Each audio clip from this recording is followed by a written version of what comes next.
Hari Om. Can you all hear well with the heater?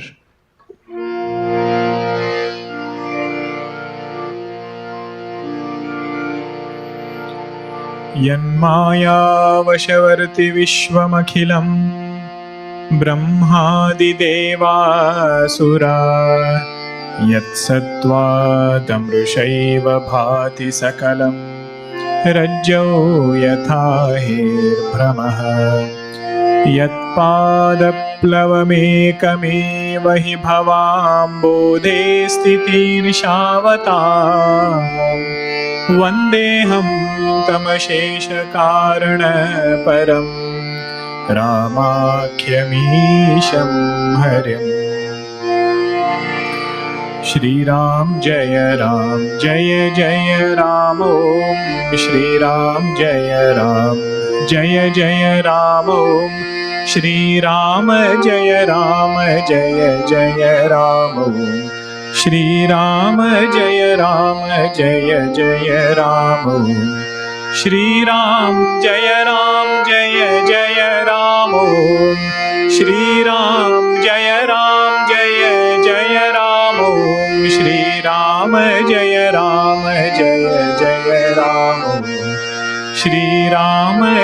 Ram ओम जय राम ओम जय राम ओम।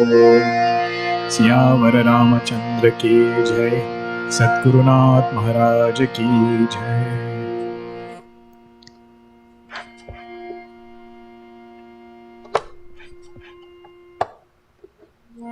That sound was bothering me, some other Shruti. We were seeing in Aranya Kanda, Bhagwan met Sutikshna Ji and he took Bhagwan to Agastya Rishi's ashram. Finally, Bhagwan asks where I should stay, what is the right place for me to go.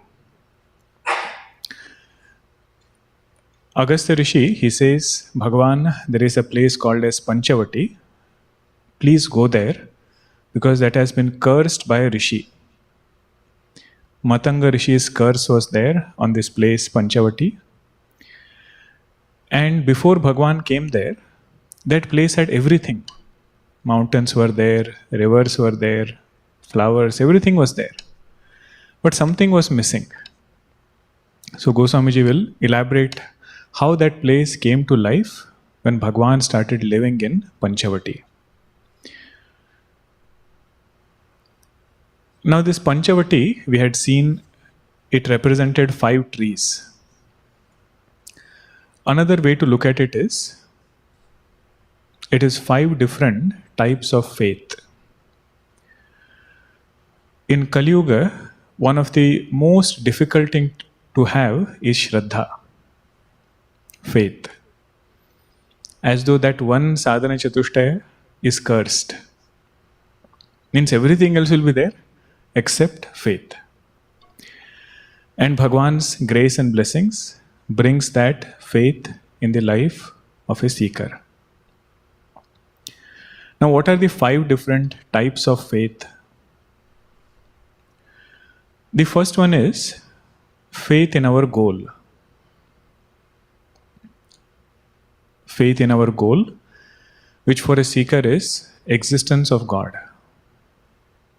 Either we say existence of God or existence of truth. Both are the same. I should have this firm faith that such a thing exists. Before setting out to seek it, what is needed is faith that such a thing exists. Puja Gurudev uses 2 words. One he calls as searching, another he calls as seeking. Searching is you are randomly looking for it, you don't know where it is. Searching means, you can flip the words also. Let us take his own words. He says seeking is not knowing where that thing is, randomly searching. And searching is a more precise quest. Seeking and searching. So seeking example he gives, if you have a friend who lives in a city and you go to meet that friend, you don't know precisely where he lives. If it's a new town, you don't know where he is. Several years back you had met him, now you want to go and meet him. Some vague idea. You don't even know whether he has moved to a different place. So he says that is called seeking. But if I lose my home key or car key, I will search in that same room where I was there before, because I know it is somewhere there. It has not gone anywhere. It's only a matter of discovering it. He calls that as searching. Don't get caught up with the word. The main difference is in seeking, we don't know whether that thing is there. And in searching, we precisely know that it is. When we say search for the truth, quest for the truth, it is this faith that such a thing exists, knowing which all my sorrows will end. That is the beauty of this first type of faith. Viveka Chudamani also, you are seeing the same topic, Shraddha. Second faith is in Shastra. The second tree is faith in scriptures. Because scriptures will be the means, the valid means by which I will reach my goal. So whenever a person reads Upanishads, reads Bhagavad Gita, he doesn't read them as a book. He doesn't read them as a casual read. For him, that is the means to attain his goal. And this clarity and firmness that whatever Upanishads are saying is true, whatever Bhagavad Gita is saying is true, if I am able to hold on to it, it will take me to my goal. And at any point, he never loses reverence for scriptures.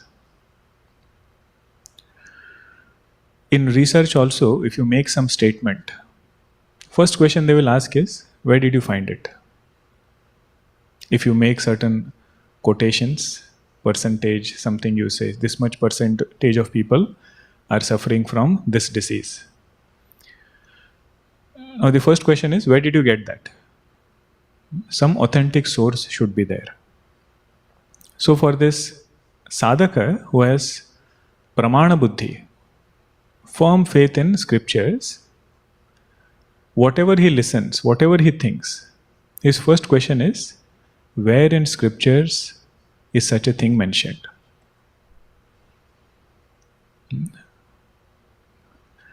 Recently I was having one discussion with somebody. That person was explaining to me vasanas. And he said, vasanas live in this Nabhi area. And he gave me a big description, how it is in Nabhi and so on. Then I had only one question. Where is this said? Which Upanishad says Vasana lives in the Nabhi? Bhagavad Gita, if it is saying. So somewhere it has to be mentioned. Otherwise it cannot be taken as valid means. There is a very famous story of Pramana Buddhi in Shastra.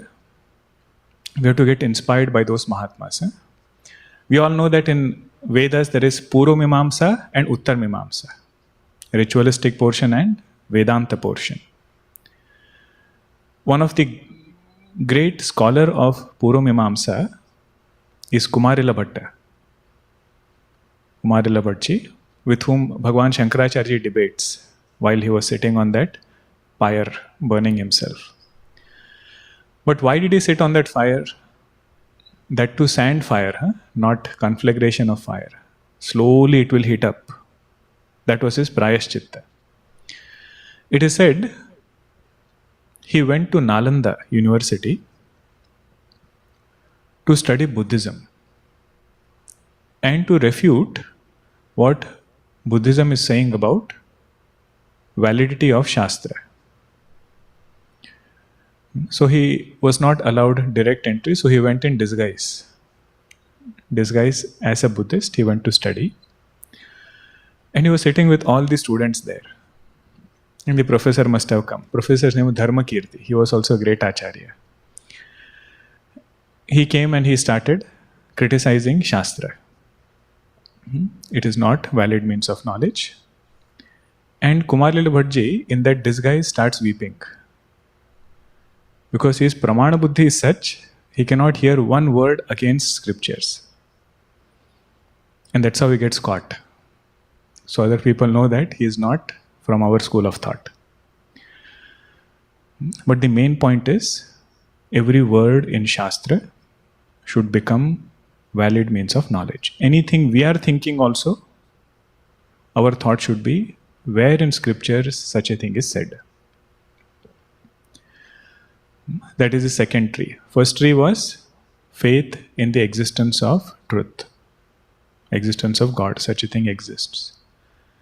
Second is faith in Shastra.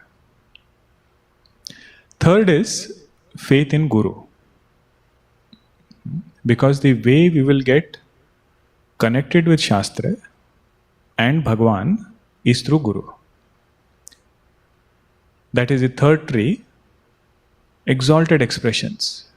Somebody like Shabariji, one word of our Guru, that was sufficient to take her across. That much faith, conviction in Guru Vakya. That is the third faith. Faith in our goal as Bhagwan. Faith in scriptures, which is the means. And third one is faith in Guru. Remember, there are 5 trees, 2 more are there. Fourth tree is faith in ourselves. In what way? See, many a times we ourselves might feel, oh, this is all high philosophy. It is not for me. Or somebody who might say, I am a deep samsari. All this spirituality and all is not for me. Means that person has some kind of reverence, but he feels reverence for God, reverence for scriptures. He feels it's for somebody else, not me. So faith in oneself means, if Bhagwan has brought us to Vedanta, he will make sure that we go across. Wherever Bhagwan has brought us, he will not bring us without we having some kind of capability. That is the fourth faith, which is also very, very important. It is not a sense of pride, but it is a sign of willingness to put forth effort. That is the fourth Shraddha. Last one is faith in sadhana. Whatever sadhana our Guru has given us, having this firm faith that this sadhana will take us across. All of them put together is this Panchavati. Why is this important? Because Rama Gita teaching is given in Panchavati. It will work only when these 5 types of faith are well blossomed in our heart. Faith in Shastra, faith in Bhagwan, faith in Shastra, faith in Guru, faith in ourselves, and faith in sadhana. If faith in sadhana is not there, then every other week, every other month, you will keep changing it. Sometimes you will do japa, sometimes you will do puja, sometimes you will do some chanting. If it's systematic, then it's good. We should not change because, this is not working, let me try that.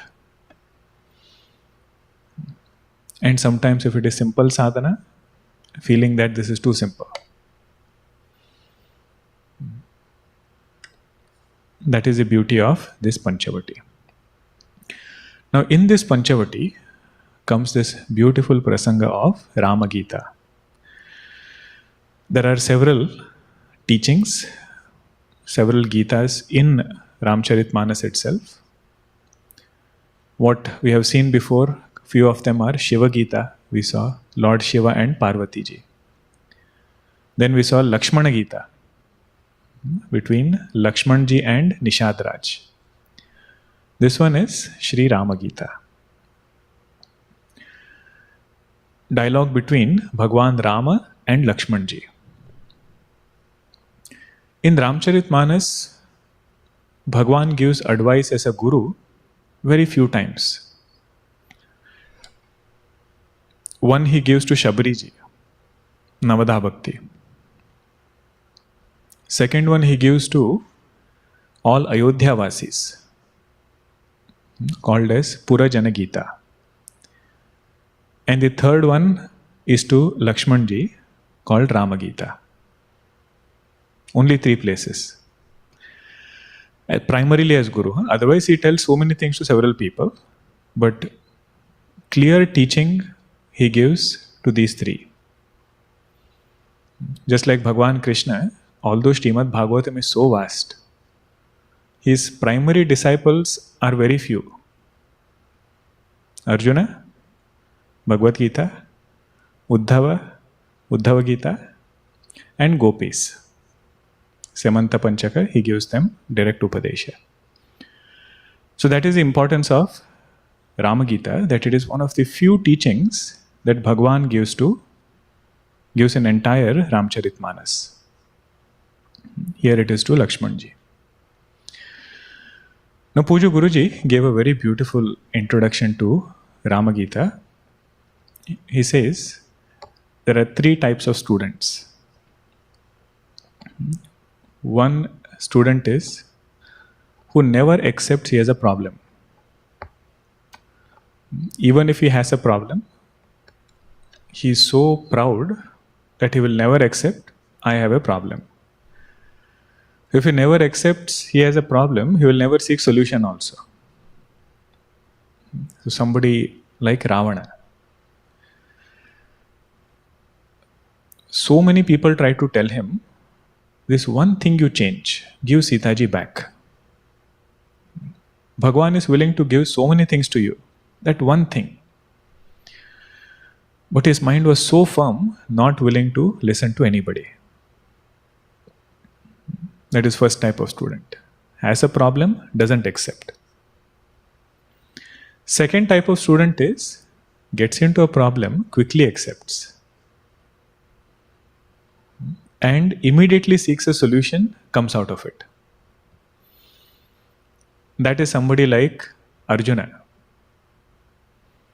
Went to the battlefield with lot of strength, saw them, got into some problem. Bhagwan quickly went to him and said, Nahi prapashyami mamapanudyat. I don't see any solution here.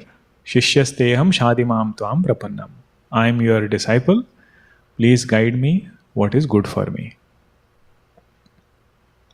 That is second category. Gets into a problem, comes out through right guidance. Third student is wonderful. He says, why get into a problem? Before getting, let us get the right perspective. Before getting into a problem, let us get right perspectives and see if we can avoid the problem itself. Prevention better than cure. That student is Lakshman Ji, who is the student of Rama Gita. Because right now, no calamity has come upon him. Neither is he in deep sorrow, nor is he having some major life crisis. So generally we feel that way. No? Vedanta means, if somebody is becoming spiritual, means something is there, some trigger. But Lakshman Ji's background, why he is asking these questions, is wonderful. So he is going to be our student here in Sri Rama Gita. So let us spend some time just looking at Lakshman Ji's character so far. It is said when Bhagwan Rama manifested on this earth, he himself presented himself, means he himself became the other three brothers. So for him to fulfill his main role, he needed the support of everybody else. Of course, another way to look at it is Shesha Bhagwan came as Lakshman Ji. That is one part. But what is the substratum of Shesha Bhagwan? That same consciousness. So whatever he wants to fulfill here, to help him fulfill that, all others are there to assist. Just think of it. If in Ramayana, Bharatji's character was not there, what is meant by love for God? We would never know. If Lakshmanji's character was not there, what is meant by seva? None of that we would know. So Bhagwan, whatever he wants to teach us, to teach that he brought all others. Now Lakshmanji, when he was being given the name, Vasishtha Maharshi says, Lachana Dhama Rama Priya Sakala Jagata Adhara. Who is Lakshmana? One who has all good qualities, he will be called as Lakshmana. Lachana Dhama, abode of all good qualities.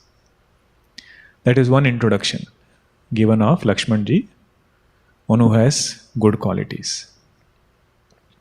Second introduction is beautiful. Who is Lakshmanji? He says, Raghupati Kirati Bimala Pataka. Bhagwan Rama's glory is like the pristine flag. Bimala Pataka means pristine flag. And who is Lakshmanji? Danda Samana Bhayahu Jasa Jaka. The one who is the post to raise that flag up. Danda means post. Means a flag, if it is kept in a box, doesn't have too much grace. The higher it goes on that post, greater is its glory. So the one who will make sure Bhagwan Rama's glory comes in front, that is Lakshmanji. You take any prasanga starting with Dhanush Bhanga. When they go to break the bow, all kings come and try. And Janak Maharaj finally says, looks like no warriors are left on this earth. And Lakshmanji doesn't even ask permission from Bhagavan. Generally he would ask, can I speak? He goes and scolds even Janak Maharaj. He says, when somebody from Raghukula is there in your assembly, how can you say such a sentence? And shows his anger, and he says, if you give me permission, I can run several miles with this Dhanush. And just like you pluck a mushroom, like that I can break it. All those things he says. Bhagwan just looks at him and says, good, good job, done. And he sits down. Right at that time, Vasishtha Maharshi, our Vishwamitra Rishi, he says, now is the time, O Rama, please get up, break the Dhanush, and make Janak Maharaj free from his worry. Do you see how Lakshmanji set the stage? If Dhanush was there, Bhagwan came along with everybody else, went and broke it. That would be nothing great. First he sets the stage, then Bhagwan should come, do his work. That is the danda, the flag post on which the flag is hoisted. But see, even though the flag is hoisted on the flag post, we salute only the flag. The unseen part is the flag post. That is our Lakshmanji. Right after that, Parshuramji comes. And they have a heated discussion. Parshuramji is angry, Dhanush kyun toda? Why did you break the bow? And Lakshman Ji says, we have broken many bows. Why are you making a big deal out of this one? Then it becomes so heated up. Parshuram Ji says, out of these two brothers, one is making me cool and calm, another is making me get heated up. That is also the danda. Lakshman Ji's vyavahara is such that Bhagwan Rama's qualities comes out to the fullest. That is the beauty of Lakshman Ji. We should never see Lakshman Ji as another jiva over here. Because he has just given Lakshman Gita to Nishad Raj. And he talks about the supremost truth. Everything he knows. He is doing his Leela over here to bring out Bhagwan's qualities. So one thing to note here is, to become a fit student, it is not necessary that person has to go through some crisis. That's why the three types of students are important. Third one is, his main qualification is he has done seva. And seva to such an extent, it went beyond dharma also. Beyond dharma means what? When they were getting ready to leave for the forest, Kausalya ji tells Lakshman Ji, stay back. Sumitra ji tells him, stay back. Bhagwan Rama tells him, stay back. And gives list of reasons why he should stay back. And what does Lakshman Ji say? He says, Bhagwan, all this dharma is for big people. I am a child, and all that I know is I want to be with my Bhagwan alone. So his seva to the Lord is such, which even goes beyond dharma. Don't say it transgresses dharma, it transcends dharma. That is the beauty of his seva. As a result of that is this jijnasa. These questions which have started becoming very clear, and he is asking Bhagwan, please elaborate on these topics. Several things are packed in this small set of dohas which are going to come, Chaupais and Doha. He is asking very simple question, but he shows how even with simplicity, lot of beauty can be hidden. Question doesn't have to be very complicated. Very simple questions. He says, with that, let us revel in the truth. That is why Lakshman Ji asks. So this is after 13th Doha. Let us chant. This let us lead and repeat. Okay.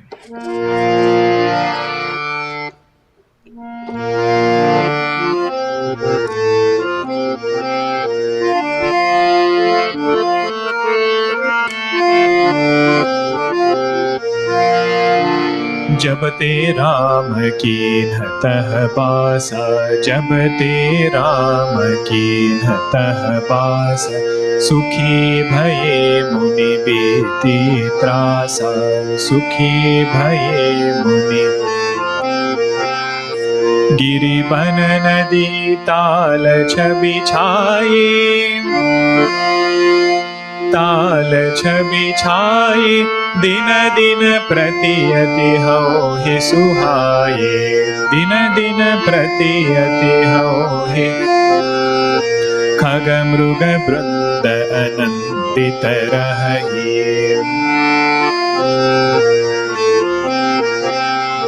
मधुप मधुर गुंजत छवि रहहि।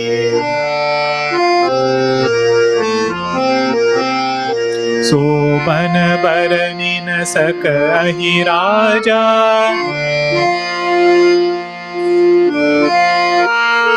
जहाँ प्रगट रघुबीर विराजा।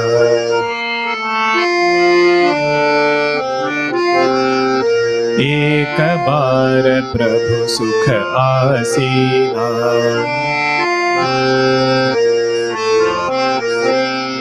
लक्ष्मण बचन कहे छलहीना।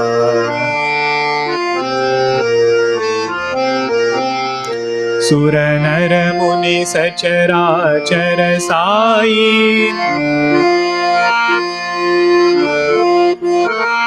सब तजी करहु चरण। मैं पूछऊ निज प्रभु की नाई। मैं पूछऊ प्रभु की नाई। मोहि समुझाई कहऊँ सोई देवा।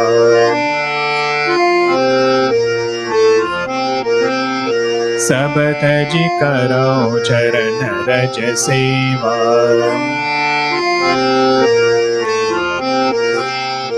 कहु ज्ञान विराग अरु माया। कहु ज्ञान विराग अरु माया। कहु सो भगति करहु जेहि दाया।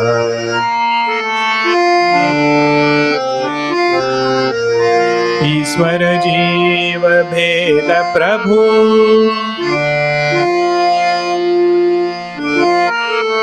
सकल कहऊँ समुझाई। सकल कहऊँ समुझाई। जाते होई चरण रति। जाते होई चरण रति। शोक मोह भ्रम जाई। शोक मोह भ्रम जाई। सियावर रामचंद्र की जय। पवन सुत हनुमान की जय। उमापति महादेव की जय। बोलो भाई सब संतन की जय। श्री सद्गुरुनाथ महाराज की जय। जबते राम कीन्हतः बासा। सुखी भये मुनि बीती त्रासा। Since the time Bhagwan started living there, all Rishi Munis were living happily. Means whatever afflictions they had from Rakshasas, all of that was removed just by the grace of Bhagwan's presence. Giribana Nadi Tala Chabi Chaye. All forests, rivers, mountains, they were looking more beautiful. Dina dina prati ati hohi suhai. Day by day, their beauty was increasing. This is one very nice lakshana of beauty. Beauty is that which is new. Means every time you look at it, there is something new to appreciate. Some artwork also, they say, the beauty of that artwork is that no matter how many times you look at it, there is something new to appreciate in that artwork. Like that, this nature was so beautiful that day by day its beauty was increasing. Whenever these prasangas come in Ramacharitmanas, we have to remember one Upanishadic Siddhanta. In Upanishad they say, try to see Bhagavan in this creation. Bhagavan himself is manifesting as creation. Entire Vibhuti Yoga is that, 10th chapter. But in Ramacharitmanas, it makes our meditation easier.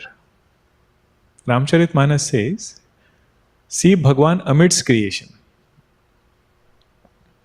Creation is also there, Bhagavan is also there. And both are beautiful. Not only trees, fruits and flowers, but also the animals who lived there. Khaga mruga brunda anandita rahi. All birds and animals, they lived happily in that forest, giving up their natural animosity. That is one great quality of Siddhi in Ahimsa. Patanjali Maharshi writes, whoever is firmly rooted in ahimsa, around that person, nature will be harmonious. This point we had seen earlier in Rama Valmiki Samvada. Valmiki Rishi's ashram was like that. And this is where that story of snake and the frog, snake giving shelter to the frog, is rooted in that same Siddhanta. Shrangeri story. So animals lived without any animosity. Madhupa Madhura Gunjate Chabilahi, and all honeybees and other things, they were also joyous and happy. So bana barani na saka ahi raja. Goswamiji says, even if Shesha Bhagwan with his 1,000 mouths were to describe the beauty of that forest, he couldn't describe it. He cannot describe it. Jahan pragata Raghubira Biraja. Whenever Bhagwan Rama manifests, the surrounding beauty cannot be described. Another thing to note here is, whatever art form, whatever music, dance, anything it might be, one thing is the performing part of it, that beauty. But second beauty is touch of divinity, which is very special than all the nuances and the technicalities which are there. That is what this prasanga is pointing out. See, if a geologist or a botanist were to come there, he would also see the same, forest, flowers, honeybees. But if his mind is not tuned, then he will look at the scientific cause of it or something immediate. What is being pointed out here is, in the midst of all of that, nothing wrong in looking at it, that touch of divinity brings true beauty to any art. Now, in this serene environment, in that Panchavati, Lakshman Ji asks some questions. Eka bara Prabhu Sukha Asina. Once Bhagwan was seated comfortably, leisurely. No appointments, nobody scheduled right after. He was at ease. Lachimana bachana kahe chalahina. Lakshman Ji goes to him and asks some questions. What is the main adjective? Without deceit. Pure-hearted goes and asks questions. How does he look at Bhagwan, whom he is going to ask questions and get answers? Sura Nara Muni Sachara Sai. He says, Bhagwan, you are the Lord of Devatas, human beings, and all living and inert things. Such great Bhagwan. Now, when you say living and inert things, how many things are included? The city that we live in is included? Yes. State, country, this planet, Earth. Like this, different planets, one Brahmanda made up of 14 worlds, like that countless Brahmandas. See, we are familiar with Bhuloka, right? In Bhuloka, all planets are included. Means whatever becomes visible to our sense organs, that is in Bhuloka plane only. You include galaxies, Milky Way, everything is included there. Like this, there are 14 worlds. And 14 worlds put together is one Brahmanda. Like that, there are several Brahmandas. Remember what Agastya Rishi told? There is that fig fruit and there is a worm inside. That is like a jiva. And like that, there are several Brahmandas. Like one fruit, there are several Brahmandas. You are the Lord of all of that. Nothing happens in these 14 worlds and all Brahmandas without your command. Lakshman Ji says, I know that. But मैं पूछा हूँ निज प्रभु की नाई. Somebody might be very great, but unless we have connection with that person, and that person has connection with us, there is no benefit of that greatness. So he says, you might be so great, but I consider you as my Lord. Nija Prabhu means that I have a special bond with you. That is why I am asking you these questions. Now look at what all things are pointed out here. What is the first thing pointed out? That whenever we ask a question, it should be at the right place and right time. Particularly spiritual questions. Eka Bhara Prabhu Sukha Asina means that. You must have seen that cartoon drawing where Gurudev is getting into a car and somebody is asking him, what is Vedanta? It is very likely that 7 days Gurudev was there and that person was there. But question comes when he is ready to leave.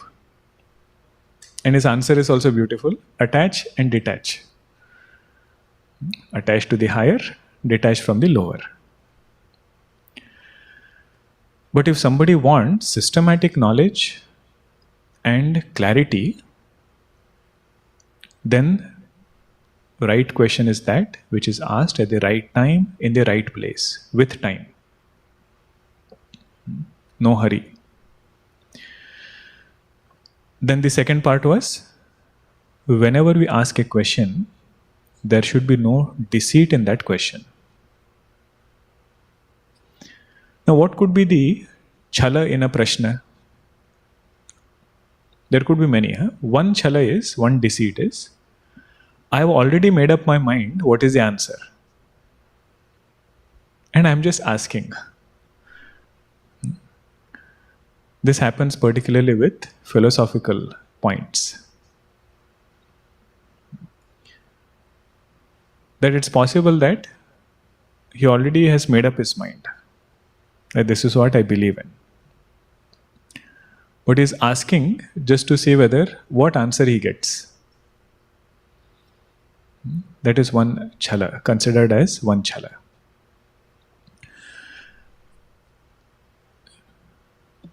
Second chala is to test the speaker. Means he has already either thought about it or asked several places, but now he wants to see what new thing he gets. That is considered also as chala. How much he knows, let us test. Main thing is, whenever we question, questioning is always encouraged.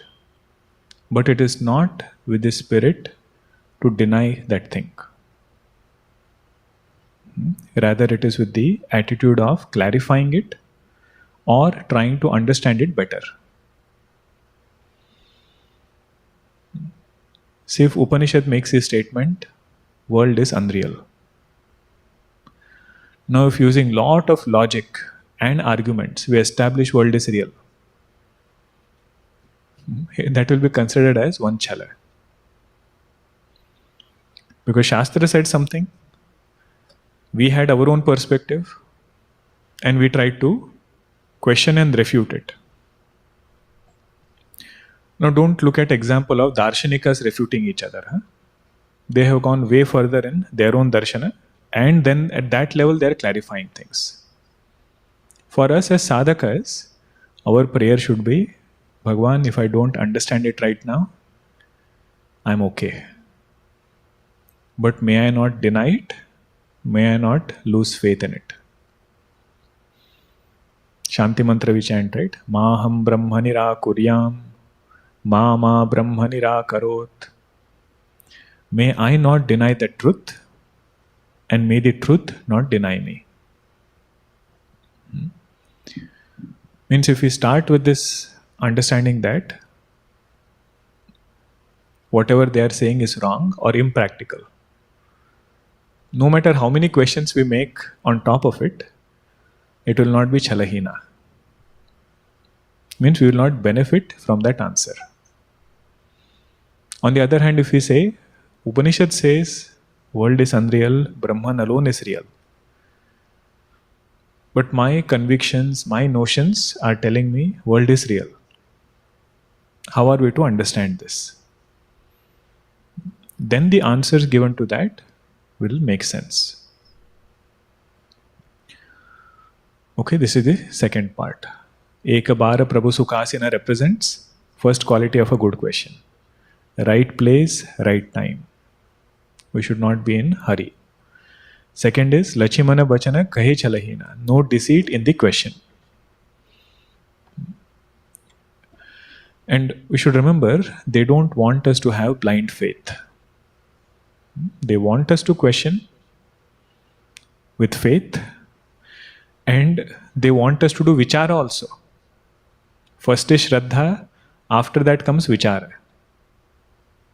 And finally they want us to go to Anubhava, our own conviction.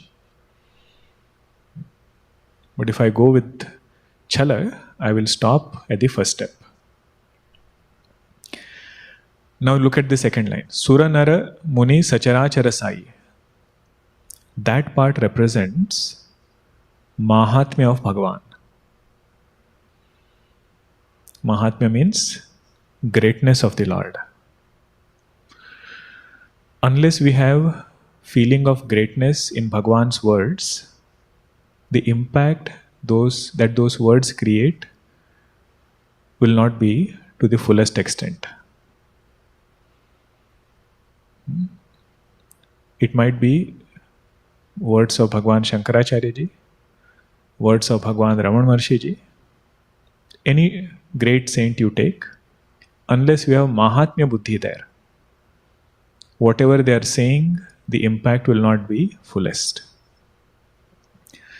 On the other hand, if somebody has that Mahatmya Buddhi, then that is sufficient to take that sadhaka way far ahead in his sadhana. Because no thinking is needed. If he says, I have to believe it. It has to be true. But along with that Mahatmya, what we need is belongingness, mamata. That's why that second part is there. Main poochahu nija prabhu ki nai. Lord is great, 14 worlds and several Brahmandas he rules. But most importantly, he is my Bhagavan. I belong to him, he belongs to me. That is the beauty. See, if you want to understand the importance of belongingness, look at language. There are several languages in this world. And we might be speaking some language also. Spanish, let us say. So Spanish is good language, great language. But it is not my language. The way that we would connect with our mother tongue is very different than any other language that we would connect with. That is called as belongingness. So towards Bhagavan, having that belongingness, that becomes our first step in devotion.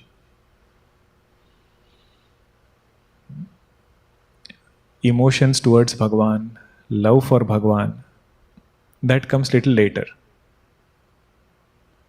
See, the one whom we don't have any kind of relation with, belongingness with, very difficult to love. The moment there is some belongingness, in the midst of all imperfections also we can love. So the first step for belongingness is this one. First step for devotion is belongingness. That's why that Nija Prabhu is important. Now he asks 5 questions. See, Lakshman Ji asking, Bhagwan answering. Questions have to be very precise. Mohi samajhai kahau soi deva. Bhagwan, please teach me, but teach me in a way that I understand. Don't just say I taught, whether you get it or not is up to you. Make sure that I get it. Sabataji karau charana raja seva. And what is the purpose of my asking questions? Whatever devotion I have for you, that should become deeper. Means if I was able to absorb the mind in Bhagwan once in a while, he says, may I absorb it more and more. If remembrance of the Lord was happening few times in a day, through this study, it should happen all the time. That is the meaning of this. Sabataji karo. I will leave everything and do your seva. Now in one line he asks 4 questions. Kahahu jnana. Please tell me what is knowledge. I've heard there are several different types of knowledge. Somebody says Vyakarana, somebody says Jyotisha, Shiksha, Kalpa. And worldly knowledge is also there. Secular knowledge is there. Medicine. And there is Adhyatma Jnanam also. Spiritual knowledge also. So what exactly is knowledge? When we use the word knowledge in spiritual context, what are we referring to? Kahu jnana biraga. What is vairagya? Look at the beauty. Embodiment of vairagya. Lakshman Ji is asking, please tell me what is vairagya. Means he is asking on behalf of all of us. Somebody might have their own notion of vairagya, their own concept of vairagya, may be tied with external appearance, having ashes all over, or becoming totally aloof from the world, disinterested in the world. Is that vairagya or is it something else? Common notion versus Bhagwan's conviction. That's why he's asking that. Kaho jnana biraga aru maya. Third question is, please tell me what is maya. First question was, what is knowledge? Second is, what is vairagya? Third is, what is maya? Look, Lakshman Ji says, even about maya, people have different notions. Some people think it's some person walking with a rope. And she goes and puts it on people and they get caught up in maya. And this maya word has become so popular. We call certain places as maya. Vegas, for example, is a Maya Nagari.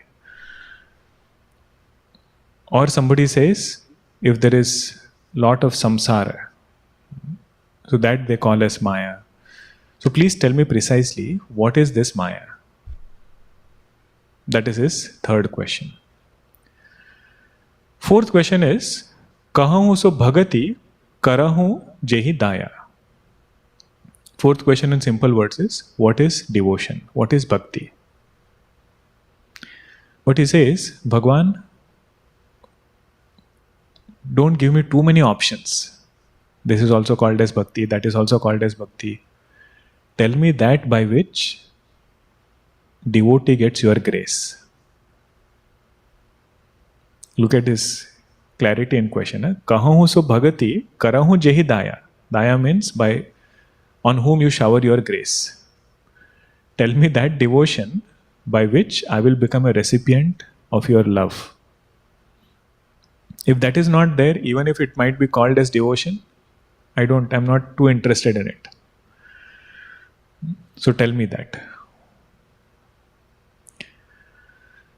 Then the last question, fifth question is, Ishvara Jiva Bheda Prabhu. Please tell me the distinction between Ishvara and Jiva. सकल कहूँ समुझाई. First tell me what these terms mean. What is Ishvara? What is Jiva? And tell me what is the difference. Bhagavan must have said, why do you want to know? So many questions you are asking. He says, Bhagavan, I have done satsang. And in satsang I have understood, Jate hoi charanarati soka moha brahma jayi. Whenever a person gets knowledge, these two things happen in his life. What happens? First thing is, devotion for Bhagwan becomes deeper. Jaake hui charanarati. So in Ramacharitmanas, Ramarati and Brahmarati both are same. Reveling in the Lord means reveling in the truth. So first thing that knowledge brings is self-abidance. And second part he says, Soka moha brahma jayi. Knowledge removes sorrow. Knowledge removes wrong thinking, moha. And knowledge removes brahma. Brahma means misconceptions. First comes moha, wrong thinking. With wrong thinking comes misconception, Brahma. And with misconception comes sorrow, Shoka. He says that is the result of knowledge. Therefore, please give me this knowledge. Okay. Now just we will analyze these questions again separately in the next session. What can we learn from how to ask a, what can we learn from Lakshman Ji's questions on how to ask a question? Three things we just saw before, right? It has to be in the right place at the right time. Second is no deceit in his question. And third thing was greatness for Bhagwan, Mahatmya Buddhi, and belongingness, Mamata for Bhagwan. But looking at these 5 questions also, there are many indicators that we can learn.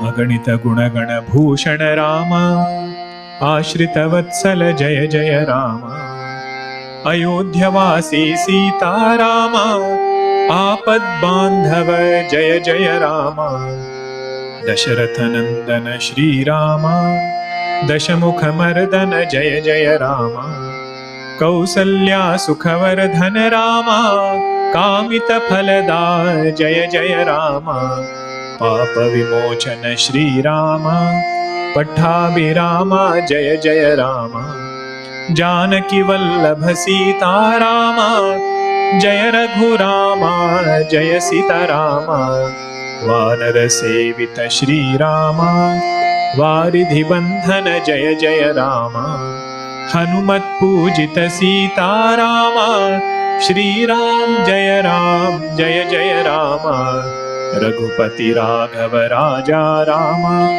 Patita Pavana Sita Rama, Shri Ram Jaya Ram, Jaya Jaya Rama, Shri Ram Jaya Ram, Jaya Jaya Rama, Siyavara Ramachandra ki jai, Satgurunath Maharaj ki jai.